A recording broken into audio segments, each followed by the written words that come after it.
주님만 날 다스리소서. 예배합니다. 찬양합니다.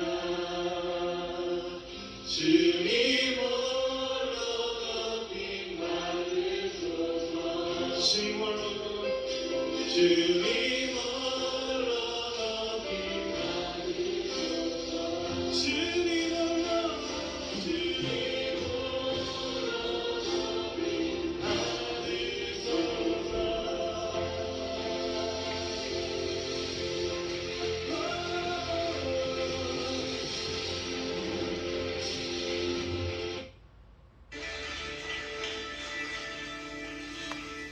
지시하신 나의 주 하나님을 찬양합니다. 네. 네.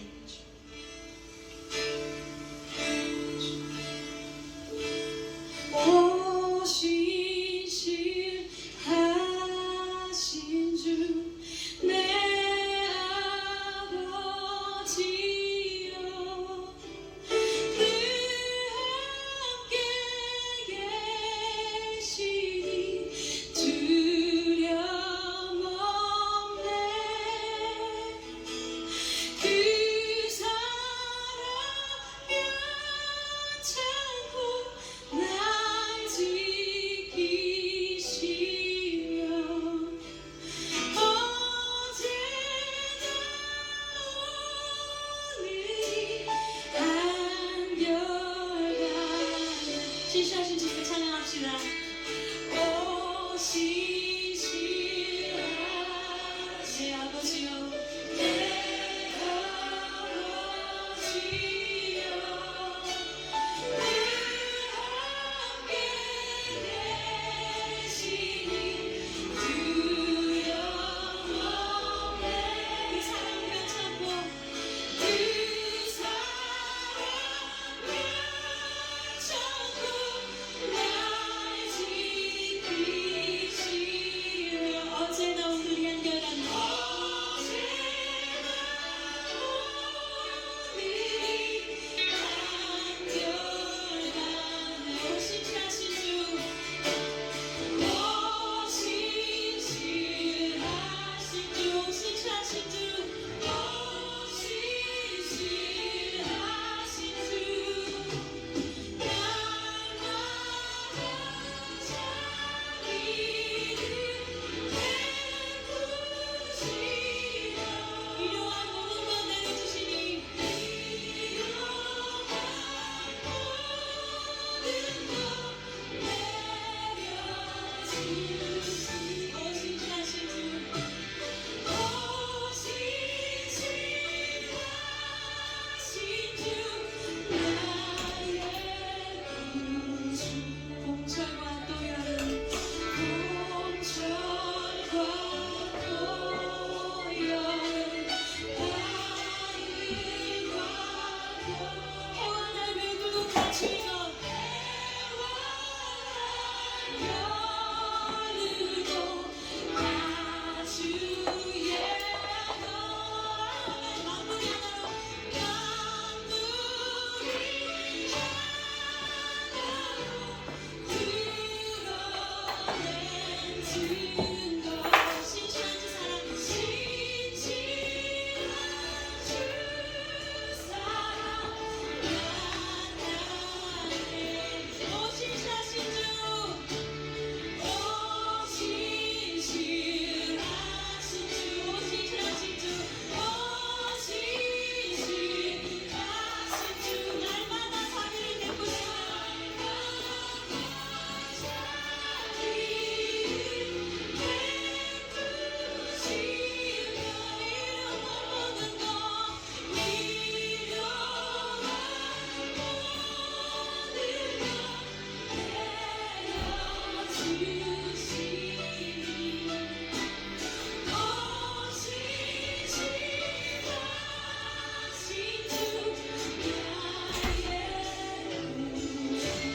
내 죄를 사하여 아니하시고 죄를 사하여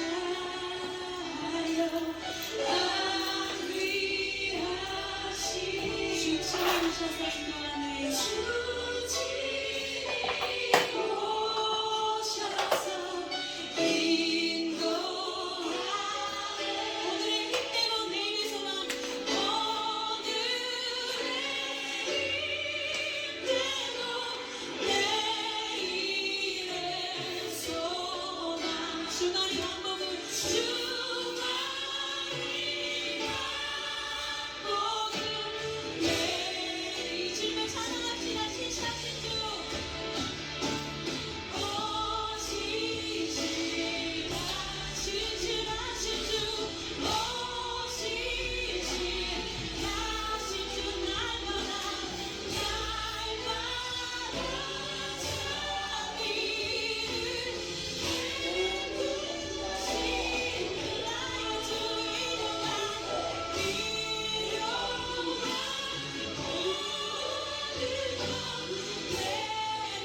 주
여호와는 광대하시구나.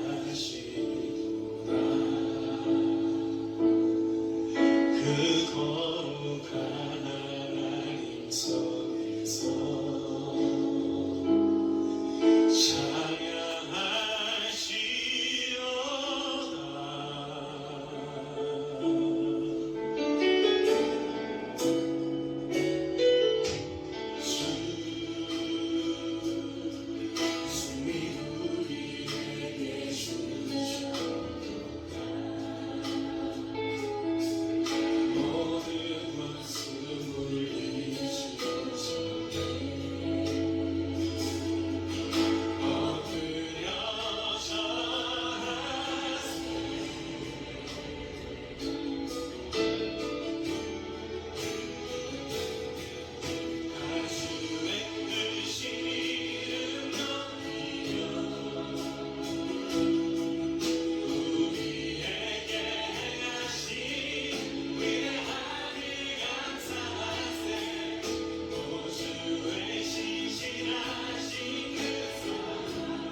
저리 주님만을 원합니다.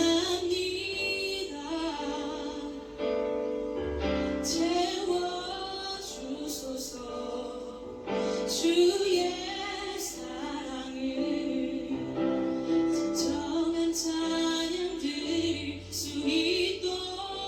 우리 다시 고백할까요? 주께 가까이 날 이끄소서. 저리 주님만을 원합니다. 채워주소서 주의 사랑을 진정한 찬양 드릴 수 있도록. 목마른 나의 영혼, 목마른 나의 영혼 주를 부르니 나의 맘 만져 주소서. 주님만을 원합니다. 더 원합니다. 나의 맘 만져 주. 우리 다시 한번 고백합시다. 주께 가까이, 주께 가까이 날 이끄소서. 저리 주님만을 원합니다. 채워주소서 주의 사랑을 진정한 찬양 드릴 수 있도록. 목마른 나의 영혼,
9월 26일 주일 예배를 시작하도록 하겠습니다. 땅과 거기에 충만한 것과 세계와 그 가운데 사는 자들은 다 여호와의 것이로다. 여호와께서 그 터를 바다 위에 세우시며 강들 위에 건설하셨도다. 여호와의 산에 오를 자가 누구며 그의 거룩한 곳에 살 자가 누구인가? 곧 손이 깨끗하며 마음이 청결하며 뜻을 허탄한 데 두지 아니하며 거짓 맹세하지 아니하는 자로다. 그는 여호와께 복을 받고 구원의 하나님께 의를 얻으리니 이는 여호와를 찾는 족속이요 야곱의 하나님의 얼굴을 구하는 자로다. 아멘. 저희들을 창세전에 득점하시고 여기까지 인도해 주신 주님 감사를 드립니다. 오늘 예배 가운데 임재하여 주시고 이 예배가 신령과 진정으로 드려지는 예배가 되게 하여 주시옵소서.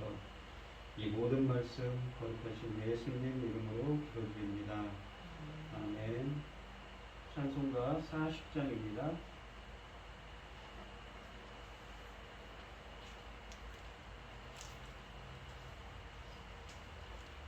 찬송으로 보답할 수 없는 큰 사랑 주님의 영광 할렐루야. 형제 자매 모두 함께 모여 찬송해 주님께 영광 할렐루야. 하나님의 자녀여 크게 찬송 부르며 밝고 거룩한 길로 기쁨으로 나아가 주의 보좌 앞으로 속히 들어가겠네. 주님께 영광 할렐루야. 우리 받은 주님 은혜 한량 없도다. 주님께 영광 할렐루야. 기쁜 찬송 부르면서 천국 가겠네. 주님께 영광 할렐루야. 하나님의 자녀여 크게 찬송 부르며 밝고 거룩한 길로 기쁨으로 나아가 주의 보좌 앞으로 속히 들어가겠네. 주님께 영광 할렐루야. 잠시 후에 우리 모두 주를 보겠네. 주님께 영광 할렐루야. 영광스런 보좌 위에 거룩하신 주 주님께 영광 할렐루야. 하나님의 자녀여 그의 찬송 부르며 밝고 거룩한 길로 기쁨으로 나아가 주의 보좌 앞으로 속히 들어가겠네. 주님께 영광 할렐루야. 만국 백성 천국에서 소리 높여서 주님께 영광 할렐루야. 영원토록 주의 공로 찬양하겠네. 주님께 영광 할렐루야. 하나님의 자녀여 크게 찬송 부르며 밝고 거룩한 길로 기쁨으로 나아가 주의 보좌 앞으로 속히 들어가겠네. 주님께 영광 할렐루야. 탈도신경하시고 신앙고백하시고 하시겠습니다. 전능하사 천지를 만드신 하나님 아버지를 내가 믿사오며 그 외아들 우리 주 예수 그리스도를 믿사오니 이는 성령으로 잉태하사 동정녀 마리아에게 나시고 본디오 빌라도에게 고난을 받으사 십자가에 못 박혀 죽으시고 장사한 지 사흘 만에 죽은 자 가운데서 다시 살아나시며 하늘에 오르사 전능하신 하나님 우편에 앉아 계시다가 저리로서 산자와 죽은 자를 심판하러 오시리라. 성령을 믿사오며 거룩한 공회와 성도가 서로 교통하는 것과 죄를 사하여 주시는 것과 몸이 다시 사는 것과 영원히 사는 것을 믿사옵나이다. 아멘. 고동문 22번입니다. 제가 먼저 읽겠습니다. 악을 행하는 자들 때문에 불평하지 말며 불의를 행하는 자들을 시기하지 말지어다. 그들은 풀과 같이 속히 배임을 당할 것이며 푸른 채소같이 쇠퇴할 것이니로다. 여호와를 의뢰하고 선을 행하라. 땅에 머무는 동안 그의 성실을 먹을거리로 삼을지어다. 또 여호와를 기뻐하라. 그가 내 마음의 소원을 내게 이루어 주시리로다. 내 길을 여호와께 맡기라. 그를 의지하면 그가 이루시고 내 의를 빛같이 나타내시며 내 공의를 정오 빛같이 하시리로다. 여호와 앞에 정정하고 참고 기다리라. 자기 길이 형통하며 악한 꾀를 이루는 자 때문에 불평하지 말지어다. 돈을 그치고 노력거리며 불평하지 말라. 오히려 악을 만들 뿐이라. 아멘. 아멘. 찬송가 528장을 하시고 고현희 집사님 기도해 주시겠습니다. 예수가 우리를 부르는 소리 음성 부드러워 문 앞에 나와서 사면을 보며 우리를 기다리네. 오라 오라 방황치 말고 오라. 죄 있는 자들아 이리로 오라. 주 예수 앞에 오라. 간절히 오라고 부르실 때에 우리는 집체하여 주님의 은혜를 외아니 받고 못 들은 채 하려나. 오라 오라 방황치 말고 오라. 죄 있는 자들아 이리로 오라. 주 예수 앞에 오라. 세월이 살같이 빠르게 지나 쾌락이 끝이 나고 사망의 그늘이 너와 내 앞에 들리며 가리우네. 오라 오라 방황치 말고 오라. 죄 있는 자들아 이리로 오라. 주 예수 앞에 오라. 우리를 위하여 예비해 두신 영원한 집이 있어. 죄 많은 세상을 떠나게 될 때 영접해 주시겠네. 오라 오라 방황치 말고 오라. 죄 있는 자들아 이리로 오라. 주 예수 앞에 오라. 천지를 지으시는 거룩하신 하나님 아버지, 어리석고 부자끄는 저희를 하나님 자녀로 삼아주시고 아버지의 사랑 가운데 살게 하시니 감사드립니다. 아멘. 어디로운 세상에서도 이 시간 하나님께 예배드릴 수 있도록 인도하셨으니 참으로 감사드립니다. 아멘. 하나님의 뜻을 알지 못하고 좋아지지 않은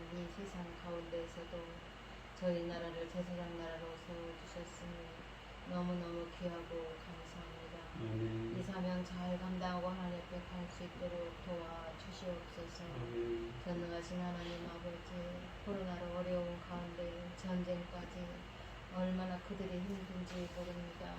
도울 사람은 보이지 않습니다. 갈수록 얽혀서 더욱 힘들어 가고 있는데 아버지 하나님의 능력의 손으로 도와주시옵소서. 하나님께서 도와주시옵소서. 아버지 하나님, 이 시간 당신의 사랑하는 종이 강단에 섰습니다. 하나님께서 이 말씀이 어떤 말씀인지 아시지요. 어서 이 말씀으로 그리스도 신부로 단장될 수 있도록 아버지 도와주시옵시고 어서 불러 모아 주시옵소서. 거룩하신 하나님 아버지, 우리는 세상의 재앙으로 어지럽고 혼란스러워도 하나님 뜻, 하나님 명령 절대로 벗어나지 않고 하나님 기뻐하신 자리에 가기를 소원합니다. 갈 수 있도록 아버지 하나님께서 친히 인도하여 주시옵소서. 이 모든 말씀 억만 죄악 가운데서 우리를 구원하여 주신 예수 그리스도 이름으로 기도드리옵나이다. 아멘. 함께 하신 하나님의 말씀은 마태복음 22장 1절로 14절입니다. 마태복음 22장 1절로 14절입니다. 교독을 하도록 하겠습니다. 제가 먼저 읽겠습니다. 예수께서 다시 비유로 대답하여 이르시되 전국은 마치 자기 아들을 위하여 혼인잔치를 베풀었던 임금과 같으니 그 종들을 보내어 그 청한 사람들을 혼인잔치에 오라 하였더니 오기를 싫어하거늘 다시 다른 종들을 보내며 이르기에 청하는 사람들에게 이르기를 내가 오찬을 준비할 때 나의 소와 살찐 짐승을 잡고 모든 것을 갖추었으니 혼인잔치에 오소서 하라 하였더니 그들이 돌아보지도 않고 한 사람은 자기 밭으로 한 사람은 자기 사업하러 가고 그 남은 자들은 종들을 잡아 모욕하고 죽이니 임금이 노하여 군대를 보내어 그 살인한 자들을 진멸하고 그 동네를 불사르고 이에 종들에게 이르되 혼인잔치를 준비되었으나 청한 사람은 합당하지 아니하니 내 거리 길에 가서 사람을 만나는 대로 혼인잔치에 청하여 오라 하는데 종들이 길에 나가 악한 자나 선한 자나 만나는 대로 모두 데려오니 혼인잔치에 사람이 가득한지라. 임금이 손님들을 보러 들어올세 거기서 예복을 입지 않은 한 사람을 보고 이르되 친구여 어찌하여 예복을 입지 않고 여기 들어왔느냐 하니 그가 아무 말도 못하거늘 임금이 사원들에게 말하되 그 손발을 묶어 바깥 어두운 데에 내던지라 거기서 슬피 울며 이를 갈게 되리라 하시니라. 청함을 받은 자는 많되 택함을 입은 자는 적으리라. 아멘. 찬송가 531장입니다.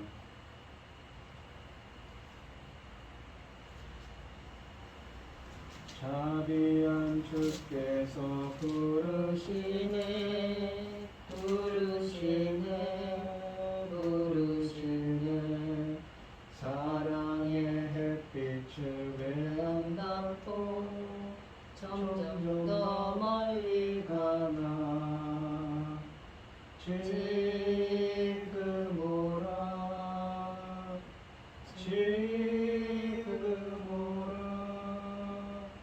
자비한 주께로 지금 곧 나오라 고달파 지친 자 쉬라하네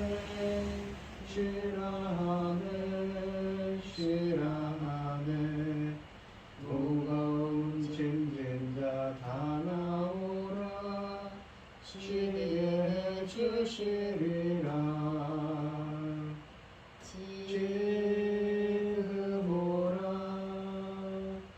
지금 오라 자비한 주께로 지금 곧 나오라 주께서 지금도 기다리네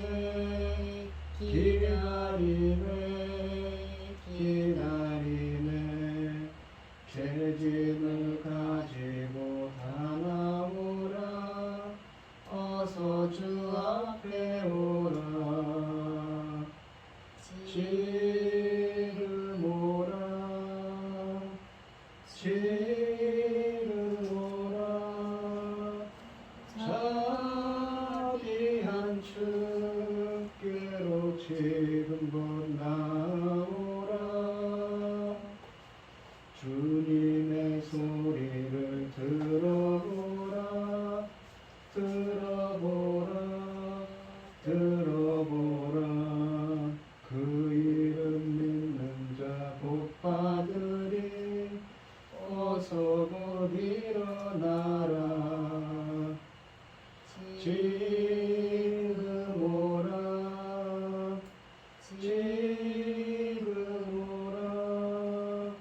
자비한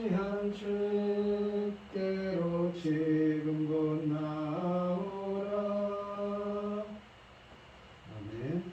오늘 하나님의 말씀의 제목은 혼인잔치의 비유입니다. 1절로 2절에 보시면 예수께서 다시 비유로 대답하여 이르시되 천국은 마치 자기 아들을 위하여 혼인잔치를 베푸는 어떤 임금과 같으니라고 하십니다. 1절 말씀에 보시면 원문으로는 그리고 그가 대답하여 라는 말로 시작합니다. 그리고 또한 부사로는 다시라는 말을 사용하지요. 이 혼인잔치 비유가 앞에, 그러니까 21장에 있는 비유들과 같은 의미인 사실을 암시하고 있습니다. 예수님은 무슨 권한으로 가르치고 치료하느냐는 유대교 지도자들의 그 21장 23절로 27절에 있는 질문에 세 번째 비유로 대답하고 계십니다. 마태는 다시라는 말로 앞에 두 비유와 이 비유를 연결하고 있습니다. 1절 말씀에서 예수님의 비유를 듣는 대상은 그들이지요.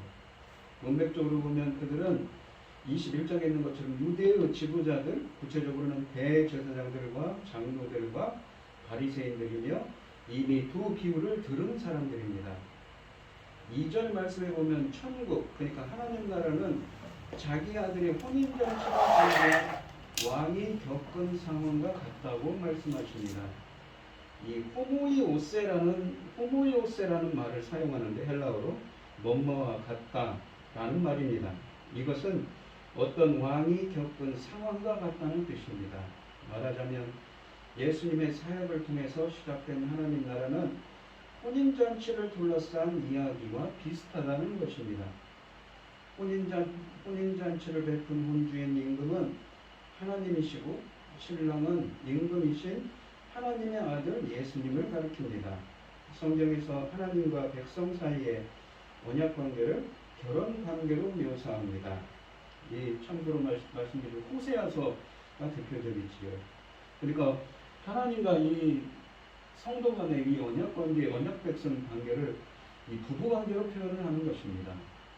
그래서 이 출애굽기 34장 15절에 보시면 우상 숭배하는 것을 가늠한다는 표현을 쓰는 것이지요. 또한 요한계시록 19장에 보시면 어린 양의 혼인잔치가 나오고 에베소서 5장에 보시면 그리스도는 신랑이고 교회는 신부라는 표현을 씁니다. 이 본문에 있는 비유의 배경은 종말에 있을 메시아의 잔치를 의미합니다. 3절 말씀을 보시면 그 종들을 보내어 그 청한 사람들을 혼인잔치에 와하였더니 오기를 싫어하거늘. 그 종들은 하나님의 종들을 의미합니다. 우리가 하나님의 종이라고 하면 누가 떠오릅니까? 구약성경에 있는 모세와 여호수아가 떠오르지요. 하나님의 일을 하기 위해서 하나님께서 특별히 선택한 사람들입니다. 그래서 모세와 여호수아 같은 사람들을 여호와의 종으로 불렀습니다.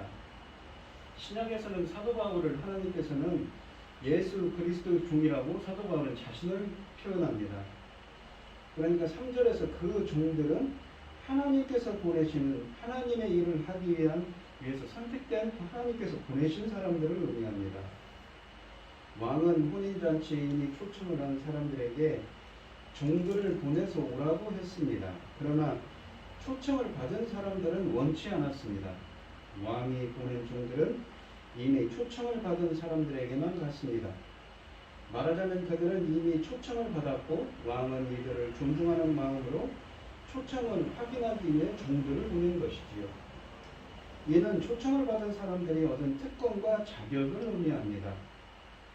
3절에 이 초청받은 사람들을 유대 또는 종교 지도자들에 국한시키기보다는 더 넓게 봐서 이스라엘 사람들로, 이스라엘 백성으로 넓게 이해하는 것이 타당합니다. 또한 이 오기를 싫어하거늘 이라는 말은 계속적으로 마음 내키지 않아 함을 강조하는 미완료 시대입니다. 그러니까 이 말은 이 하나님의 반복적인 초청에 대한 이스라엘의 부정적인 반응을 암시합니다. 왕의 정성에도 불구하고 초청을 받은 자들은 참석하기를 원치 않습니다. 이 고대 사회에서 어떻게 왕의 초청을 거부할 수 있었겠는가요? 임금이 초청한 잔치에 오지 않는 것은 도저히 상상할 수 없는 일로서 임금의 권위를 철저히 무시하는 일이었습니다. 때와 장소에 상관없이 왕이 아들을 위해 베푸는 잔치, 더욱이 이 혼인잔치는 매우 중요한 정치적 이벤트입니다. 그러므로 초청을 받은 사람들은 당연히 가는 것이고, 초청을 받지 못한 사람은 어떻게든 초청을 받으려고 안간힘을 씁니다. 임금은 종들을 보내 초청한 사람들에게 혼인잔치에 오라고 말씀하셨습니다. 왕이 베푸는 잔치에 참석하는 것은 왕에 대한 충성을 확인하는 상징적인 행위이며, 참석하지 않는 것은 반역에 해당하기 때문입니다. 그런데 더 이상한 모습은 4절에 나오는 왕의 태도입니다. 이 본문에서는 왕이 누구라고 그랬죠? 바로 하나님이시죠. 그리고 아들은 누굽니까? 바로 아들의 혼인잔치인데 바로 예수님을 뜻하지요. 4절 말씀해 보시면 다시 다른 종들을 보내며 이르되 청한 사람들에게 이르기를 내가 오찬을 준비하되 나의 소와 살찐 짐승을 잡고 모든 것을 갖추었으니 혼인잔치에 오소서 하라 하였더니 라고 되어 있습니다. 왕은 두 번째로 다른 종들을 보내 다시 한번 만찬에 오라고 합니다. 왕은 초대한 사람들의 마음을 끌기 위해 잔치가 얼마나 풍성한지 종들을 시켜서 설명하도록 합니다. 왕은 나의 만찬이라고 하면서 이 만찬의 중요성을 강조합니다. 그뿐 아니라 왕은 자신의 소와 살찐 짐승을 잡았으며 모든 것이 준비됐으니 왕의 잔치에 오라고 간청합니다. 준비됐다는 사실을 반복함으로써 왕의 정성을 강조하고 있지요. 5절 말씀을 보시면 그들이 돌아보지도 않고 한 사람은 자기 밭으로 한 사람은 자기 사업하러 가고라고 되어 있습니다. 왕이 종들을 거듭 보냈지만 결국 3번이나 초청을 받은 사람들은 혼인잔치에 참석하기를 거부합니다. 그러니까 3번째죠. 처음에는 원래는 이 이야기가 시작하기 전에 이미 청함을 받은 사람이었는데 처음 청함을 했을 때는 초청을 했지만 오지도 않고 안 왔는데 다시 보냈지만 보지 않았죠. 그러니까 세 번째 결국 3번이나 초청을 받은 사람들은 혼인잔치에 참석하기를 거부했습니다. 이 오소서라는 말은 초청이 아니라 명령에 가깝습니다. 하지만 한 번 더 아들의 혼인잔치에 오라는 왕의 간곡한 부탁을 듣는 척도 하지 않았습니다. 무례함이 무관심으로 변한 것이지요. 그들이 참석하지 않는 이유는 충격적입니다. 그들에게는 왕의 초대보다 자신들의 일상적인 일과 사업이 더 중요했기 때문입니다. 5절은 초청을 받은 사람들의 무관심과 이기심에 초점을 맞춥니다. 구원 역사에서 이스라엘이 실패한 원인은 하나님에 대한 무관심과 이기심에 있었습니다. 돌아보지도 않고라는 말은 왕의 초청을 듣지 못한 것처럼 행동한다는 뜻입니다. 한 사람은 자기 밭으로, 다른 사람은 자기 사업을 하러 갔습니다. 밭과 사업은 당시 산업을 총망라하는 표현이지요. 이 사람들은 자신들의 왕에게 씻을 수 없는 수치와 수모를 안겨준 것입니다. 하나님의 아들이신 예수님을 부인한 유대인들의 모습이기도 하지요. 이스라엘 지도자들이 이스라엘의 거룩한 일을 업신여긴 것처럼 말입니다. 6절 말씀을 보시면 그 남은 자들은 종들을 잡아 모욕하고 죽이니. 그런데 더 충격적인 사건은 나머지 사람들이 왕의 종들을 잡아서 모욕하고 죽여버린 것입니다. 6절 말씀의 이 묘사는 이 21장 34절로 39절에 있는 악한 포도원의 품꾼들의 비유에서 벌어진 사건을 떠올리게 합니다.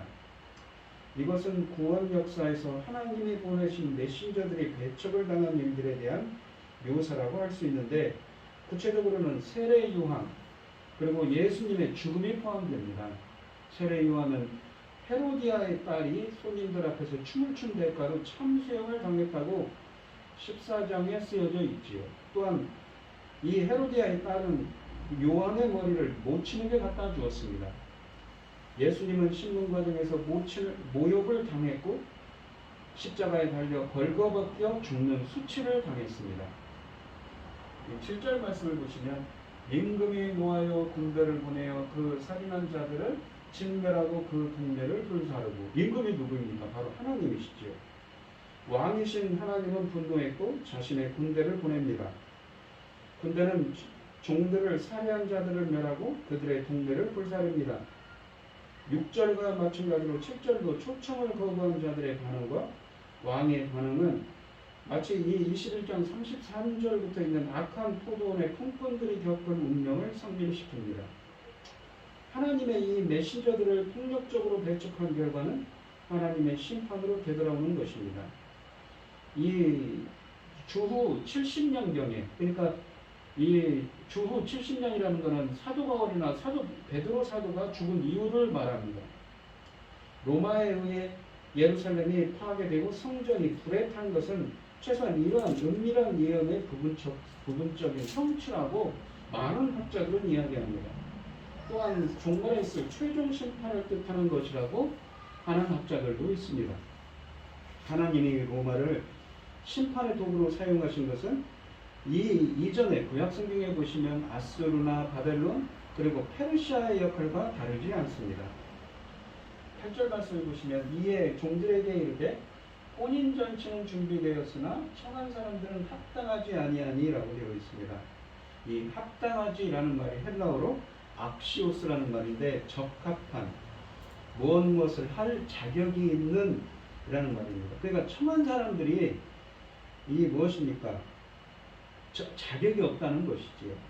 도시를 불사른 왕은 종들에게 다른 사람들을 다시 초청하도록 합니다. 혼인잔치는 이미 준비됐고 시간은 급합니다. 이전에 초청을 받은 사람들은 참석할 자격이 없다고 하십니다. 왕의 거듭된 정성에도 불구하고 무관심과 이기심으로 거부한 태도는 무자격을 의미합니다. 그러니까 종말론적인 이 예수 그리스도의 혼인잔치에 초대될 수 있는 사람들은 초대될 자격이 없다는 것이지요. 자격 미달인 사람들은 왕의 초대에 무관심했고 황태자로 결혼에 무관심했습니다. 천국은 하나님이 합당하다고 인정하신 사람들이 가게 될 것입니다. 9절 말씀을 보시면 내거리 길에 가서 사람을 만나는 대로 혼인잔치에 청하여 오라 한대 라고 되어 있습니다. 이 원문으로는 9절 말씀이 그러므로로 시작합니다. 왕은 이전에 초청을 받은 사람들 대신 다른 사람들을 찾도록 종들을 중심 도로에 내거리, 그러니까 사람들이 많이 다니는 도로에 보냈습니다. 큰 길에는 수많은 사람들이 왕래하므로 종들은 사람들이 가장 많은 곳으로 보냄을 받았습니다. 이스라엘의 이 실패는 이방인들을 포함하는 선교로 이어짐을 보여주고 있는 본문이지요. 구체적으로 9절은 선교하는 교회의 모습을 묘사하기도 합니다. 10절에 보시면 종들이 길에 나가 악한 자나 선한 자나 만나는 대로 모두 데려오니 혼인잔치에 사람 손님들이 가득한지라 라고 되어 있습니다. 준비된 혼인잔치에 손님이 필요하므로 왕의 종들은 길거리로 나가서 손님들을 찾습니다. 악한 사람이든 선한 사람이든 상관없이 초대합니다. 종들이 길에서 찾은 사람들이 모두 혼인잔치에 참석할 자격을 갖춘 것은 아니었습니다. 악한 자나 선한 자가 모두 초청을 받는다는 표현은 구원 역사에서 교회 시대의 선교나 전도에 대한 비유어라고 할 수 있습니다. 최후 심판까지 교회는 의인들과 악인들이 섞여 있습니다. 교회는 의인들만으로 구성된 공동체가 아니라 최종 분리까지는 악인들도 공존한다는 것이죠. 악한 자나 선한 자를 모으는 모습은 그물의 비유와 해석에서 온갖 고기, 그러니까 마태복음 13장 47절로 50절에 있는 그물 비유와 유사합니다. 온갖 고기를 잡아 올리는 것, 그리고 물고기가 좋은 것과 못된 것으로 섞여 있다는 표현과 비슷합니다. 그러나 최후의 심판이 일어나면 의인들과 악인들의 운명은 선명하게 갈립니다. 천사들은 악인들을 풀무불에 던지며 이들은 울며 이를 갈게 될 것이다 라고 말씀하시는 것이지요. 혼인잔치 비유에서 최후 심판은 11절부터 14절에 등장합니다. 예수님은 이러한 설정을 통하여 선택된 민족이라고 자부하던 유대인들이 잔치에서 배제되고 오히려 그들이 개와 같이 여기던 짐승과 같이 여기던 이방인들이 천국 혼인잔치에 초청을 받는다는 이 충격적인 사실을 드러내십니다. 이것은 앞의 비유에서 포도원의 주인, 21장에 나오는 포도원의 비유에서 포도원의 주인이 다른 농부들에게 포도원을 빌려주는 것과 일치합니다. 11절로 12절에 보시면 임금이 손님들을 보러 들어올세 거기서 예복을 입지 않은 한 사람을 보고 12절에 보시면 이르되 친구여 어찌하여 예복을 입지 않고 여기 들어왔느냐 하니 그가 아무 말도 못하거늘이라고 되어 있습니다. 11절부터 보시면 이야기의 반전이 일어납니다. 왕이 이 초대에 응해서 혼인잔치에 참석한 사람들을 보려고 들어왔을 때 한쪽에 잔치의 예복을 입지 않은 사람을 보았고 혼인잔치에서 쫓아냈습니다. 12절에서 왕은 예복을 입지 않은 사람에게 친구여라고 부릅니다. 마태복음에서 이 친구여라는 말이 3번 등장하는데 모두 부정적인 의미로 사용되었습니다. 또한 어찌하여라는 말은 놀라움을 나타냅니다. 어찌하여 예복도 없이 이곳에 있을 수 있느냐라고 되묻지요. 그가 아무 말도 못하거늘 이라는 말은 이 최후 심판에서 회개할 기가 없다는 것을 의미하기도 합니다. 13절에 보시면 임금이 사환들에게 말하되 사환이라고 되어 있습니다. 그러니까 그 손발을 묶어 바깥 어두운 데에 내던지라 거기서 슬피 울며 이를 갈게 되리라 하니라. 이전에는 그 종들이라는 표현 둘루스라는 말을 썼는데 여기 사원들이라는 것은 디아코노스라고 해서 집사들, 수종자들을 뜻합니다. 그러니까 여호와의 종들보다는 조금 신분이 낮은 사람들이지요. 예복을 입지 않은 자의 손발을 묶는 장면은 심판이 얼마나 무서운지 묘사하는데 그는 바깥 어두운 데에 던져지고 거기서 슬피 울며 이를 갈게 되리라 라고 말씀하십니다. 수족을 결박당한 채 어두운 데 내어 쫓겨 슬피 울며 이를 갈게 될 것이라는 표현은 지옥을 설명하는 일반적인 성경의 표현입니다. 본문이 하나님의 종말론적인 혼인잔치를 의미하기 때문에 이 13절의 사원들은 우리가 앞에서 봤던 3절부터 8절에 있는 종들과 달리 하나님의 법정에서 그 하늘 법정에서 하나님의 판결에 따라 심판을 집행할 천사들이라고 할 수가 있습니다. 비유적으로 보면 그렇다는 것이죠. 최후 심판의 결과로 의인들은 아들의 이 혼인잔치를 즐길 것이지만 하나님의 천사들은 악인들 또는 거짓 제자들을 의인들에게서 분리시키실 것입니다. 혼인잔치 비유의 핵심은 최후 심판과 하나님의 백성에 대한 것이지요. 14절에 보시면 청함을 받은 자는 많되 택함을 받은 자는 적으니라라고 하십니다. 많은 사람들이 초청을 받았지만 그들 중에 적은 자들이 선택을 받았다는 내용은 경고를 전하는 비유의 메시지를 요약하고 있습니다. 택함 받은 자들은 하나님이 선택하셨기에 마지막 나팔 소리가 울리고 천사들이 그들을 모을 때까지 통과하는 사람들이지요. 초청받는 사람들은 특권을 얻은 대상이었습니다.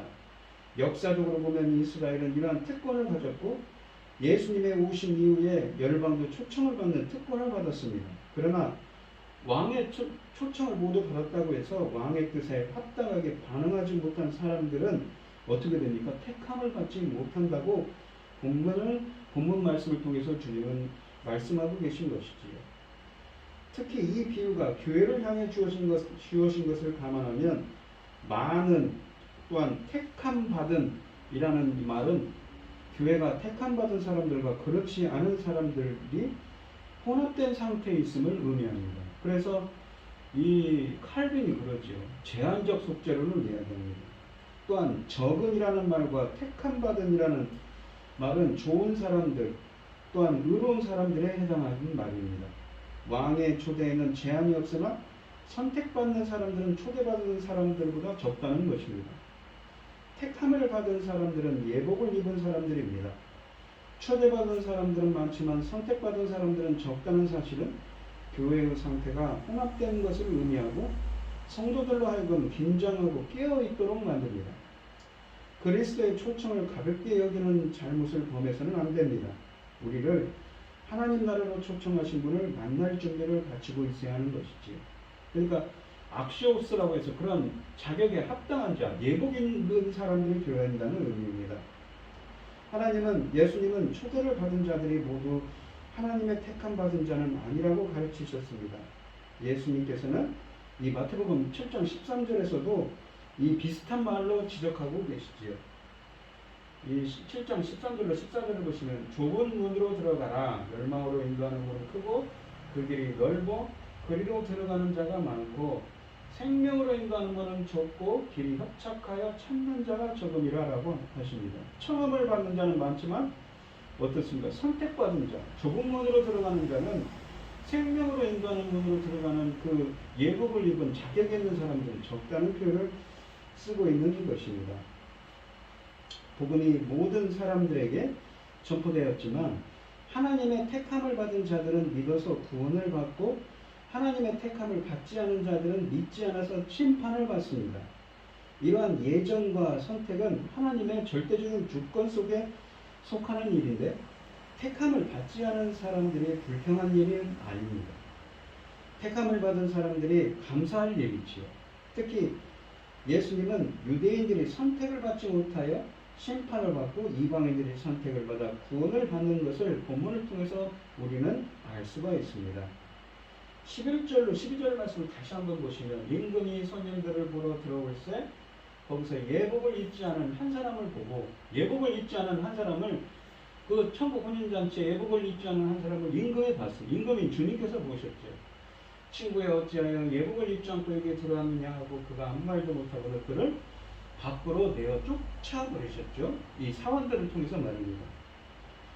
예복은 무엇을 상징하는가요? 이 자격을 뜻하는 예복은요. 왕의 초대를 받았다고 모두 하나님의 백성이 아닙니다. 초대받은 들 중에서는 의인과 악인이 섞여 있습니다. 의인과 악인으로 혼합된 교회는 중간에 충격적인 분리를 경험할 것이며 예복을 입지 않은 자들은 이 같은 운명에 처할 것입니다. 우리가 이 예복이란 말, 이게 그 종말론적인 이 하나님의 어린 양의 혼인잔치에 종말론적인 하나님의 이 혼인잔치에 예수 그리스도의 혼인잔치에 이 무엇입니까? 초대될 수 있는 자는 이 예복을 입어야 한다고 하지요. 우리가 요한계시록 19장 7절에 보시면 어린 양의 혼인잔치의 비유가 나옵니다. 우리가 즐거워하고 크게 기뻐하며 그에게 영광을 돌리세. 어린 양의 혼인계약이 이르렀고 어린 양은 누구이십니까? 바로 오늘 본문에 있는 예수 그리스도를 뜻하지요. 그의 아내가 자신을 준비하였으므로 그에게 빛나고 깨끗한 세마포 옷을 입도록 허락하셨으니 이 세마포 옷은 성도들의 옳은 행실을 이루다. 천사가 내게 말하기를 기록하라. 어린 양의 혼인잔치에 청함을 받은 자들은 복이 있도다 하고 또 내게 말하되 이것은 하나님의 참되신 말씀이라 하기로 라고 되어 있습니다. 이 요한계시록 19장 7절로 9절에서 이 어린 양의 혼인잔치에 그의 아내는 준비를 해야 되는데 빛나고 깨끗한 세마포 옷을 입어야 한다는 것입니다. 이 9장 말씀에서 이 세마포 옷은 성도들의 옳은 행실이라고 했습니다. 옳은 행실이다 이 말은 디카이오마라는 헬라어입니다. 이 말은 디카이오 그러니까 의롭다라는 말에서 파생된 동사에서 파생된 명사형입니다. 디카이오마라는 이 말은 하나님으로부터 의롭다고 인정받음을 뜻하는 말입니다. 그러니까 의롭다라는 것은 의로움의 기준이 무엇입니까? 바로 하나님이시죠. 하나님의 속성이기도 한데 그거를 사람에게 쓰면 어떻습니까? 이 사람이 그 의의 기준에 주신 하나님께 인정받았다는 것이죠. 그 의의 기준에 부합했다는 의미를 담고 있는 표현입니다. 하나님이 인정했다는 의미죠. 그런 하나님이 인정한 자에게 그러한 밝고 빛나는 세마포 옷을 그러한 예복들을 입혀준다는 말입니다. 우리가 그러면 이 로마서 3장 28절에 보시면 그러죠. 사람이 의롭다 하심을 얻는 것은 율법의 행위로 있지 않고 인간의 그 공로가 아니라 무엇일까? 믿음으로 되는 줄 우리가 인정합니다. 그러니까 믿음으로 의롭게 된 자들에게 이러한 예복 그러니까 밝고 빛나는 세마포 옷을 입혀준다는 것입니다. 즉 예수님을 믿음으로 의롭게 된 자들만 이 세마포 옷을 입도록 허락하셨다는 것이고 이 세마포 옷을 입은 자들만 어린 양이신 예수 그리스도의 종말론적인 혼인잔치에 초대될 수 있는 신부가 될 자격이 있다는 의미입니다. 본문 말씀에 있는 11월 12절에 있는 예복은 신랑이신 예수님과 혼인잔치에서 신부될 사람이 입을 옷입니다. 계시록의 이 19장에 있는 말씀에 따르면 예수 그리스도를 믿는 자에게 입혀주시는 옷이지요. 즉 예수님을 믿음으로 의롭게 된 자들만 이 세마포옷을 입도록 허락하셨다는 것입니다. 이 세마포옷을 입은 자들만 어린 양의 혼인잔치에 초대되어 예수 그리스도의 신부될 자격이 있다는 것입니다. 그러니까 우리 성도님들도 어떻습니까? 이러한 자격 있는 자가 되어야겠죠. 바로 하나님께 인정받는 자, 의롭다, 믿음으로 의롭다 칭함을 받는 자. 바로 어떻습니까? 우리가 로마서를 보면 로마서 1장 17절 말씀을 보시면 복음에는 하나님의 의가 나타나서 믿음으로 믿음에 이르게 하는 오직 의인은 믿음으로 말미암아 살리라 하지 않습니까? 주님의 그 강권적인 역사로 말미암아 믿음을 주시는 것이지요. 성령의 역사입니다. 그렇게 됐을 때 자격이 있다고 말하는 것이지요. 본문의 이 14절 말씀에서 보시면 이렇습니다. 다시 한번 보시면 청함을 받은 자는 많되 택함을 입은 자는 적으니라 라고 말씀하십니다. 청함을 받은 자는 많지만 예수님을 믿는 자는 적다는 것이지요. 우리가 이 고린도전서 12장 9절에 보시면 성령의 은사에서 보시면 믿음도 성령께서 역사해 주시는 것이라고 합니다. 전적으로 이 성령께서 주시는 선물이지요. 전적으로 하나님이 하시는 일이라는 것입니다.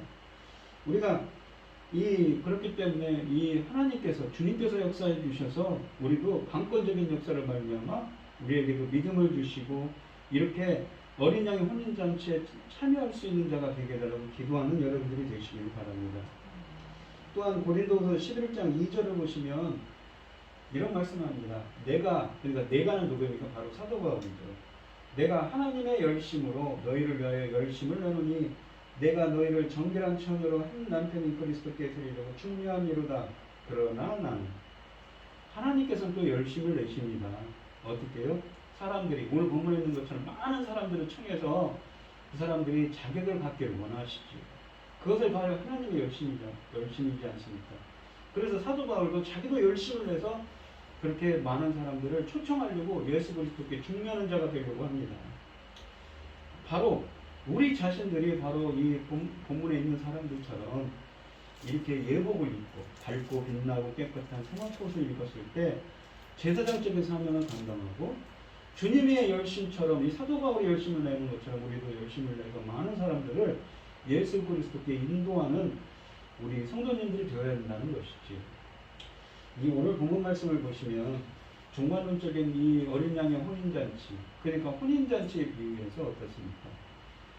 어떤 사람들은 유대인들 같은 사람들은 초청을 받았지만 오질 않죠. 오히려 하나님의 종들을 죽였습니다. 하나님께서 그래서 그들에게 심판을 임하죠. 그래서 그 하나님의 구원이 누구에게 갑니까? 이방인들에게 가고 있습니다. 그래서 하지만 그 속에는 선한 자나 의인과 악인이 섞여 있지요. 하나님께서는 의인들에게는 예복을 입혀주십니다. 계시록에 나오는 밝고 빛나는 세마포옷을 입게 해주시고 어린 양의 종말론적인 어린 양의 혼인잔치에 참여할 만한 그러한 자격을 주시는 것이지요. 우리 성도님들도 믿음으로 의롭게 되어서 하나님께 인정받는 자가 되시고 하나님께 인정받는 자는 어떤 자입니까? 하나님 말씀을 순종하고 믿음으로 신실하게 하나님의 뜻을 구하는 자입니다. 그러한 사람들이 되어서 여러분들도 정말 어린 양의 혼인잔치에 참여할 수 있는 밝고 빛나는 예복, 깨끗한 세마포옷을 입을 수 있는 여러분들이 되시기를 바랍니다. 그렇게 되는 은혜가 함께 하시기를 축원드리겠습니다. 기도하겠습니다. 하나님 아버지 감사합니다. 오늘 주신 말씀처럼 어린 양의 혼인잔치에 비유해서 임금이신 이 하나님께서는 많은 사람들을 초청하셨습니다. 이미 청함을 받은 자는 많지만 택함을 받은 자는 적다고 합니다. 예복을 입을 만한 자격이 없다는 것이지요. 비록 우리가 하나님을 섬긴다고 하지만 하나님 보시기에는 어떠하신지 저희들이 부족하고 연약하지만 주님의 강권적인 역사로 저희들에게 믿음을 주시고 저희들이 정말 하나님 보시기에 흡족한 자, 하나님이 인정받는 자가 되어서 저희들도 밝고 빛나고 깨끗한 세마포 예복을 입을 수 있도록 주님께서 역사하시고 인도하여 주셔서 이렇게 종말론적인 어린 양의 혼인잔치에 초대될 수 있는 은혜를 허락하여 주시옵소서. 이 모든 말씀 거룩하신 예수님 이름으로 기도드리옵나이다.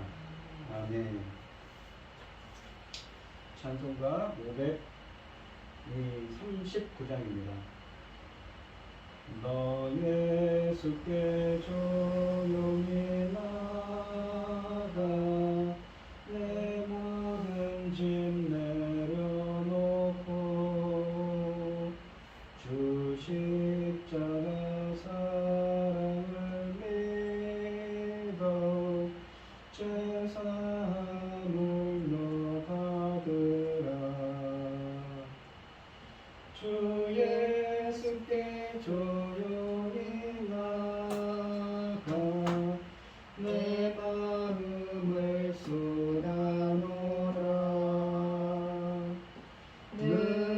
능히 보시는 주님 그 은혜를 베푸시리.